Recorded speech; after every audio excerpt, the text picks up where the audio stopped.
അയാൾ ബിസിനസ്മാനല്ലേ, അയാൾ കള്ളനല്ലേ, കോടിക്കണക്കിന് റുപ്യ കട്ട ഒരാളല്ലേ.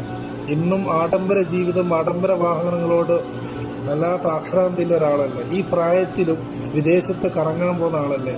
ഉമ്മത്തിൻ്റെ പണം എടുത്തിട്ടാണ് വിദേശത്തേക്ക് പോകുന്നത്. എന്തെങ്കിലും ഒരുപാട് കമൻസൊക്കെ എൻ്റെ PM-ലും ഞാൻ ചെയ്യുന്ന വീഡിയോസിലൊക്കെ വരുന്നൊരു കാര്യമാണ്. നിങ്ങളിതൊന്നും അറിയാത്തൊരു AP ഉസ്താദ് ഉണ്ടായിരുന്നു. ഒരുപാട് വർഷങ്ങൾക്ക് ബേക്കോട്ട് പോയ ആരെങ്കിലാണെന്ന് ചോദിച്ചു നോക്കിയാൽ മതി. ഉപ്പമാരോടോ ഉപ്പുപ്പമാരോടോ ചോദിച്ചു നോക്കിയാൽ മതി.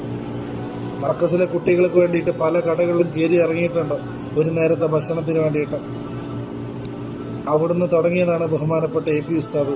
നിങ്ങൾ പല രീതിയിലും കുത്തിത്തിരിപ്പുണ്ടാക്കിയിട്ട് തളർത്താൻ നോക്കിയില്ലേ. സ്ഥാപനങ്ങൾക്ക് പെർമിഷൻ കൊടുക്കാതെയും പിടിച്ചു വെച്ചിട്ടും ഉസ്താദിൻ്റെ എല്ലാ പരിപാടികളും മുടക്കാൻ പോലും നിന്ന ആൾക്കാരില്ല നിങ്ങൾ. അന്നൊക്കെ ഉസ്താദ് പറഞ്ഞ തവക്കലത്തുള്ളത് എല്ലാം അള്ളയാണ്, അള്ളയാണ്, അള്ളയാണ്.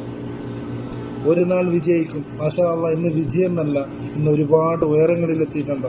ഇന്നും പല സ്ഥലങ്ങളിലും കൈനീട്ടാൻ പോകുന്നുണ്ട്.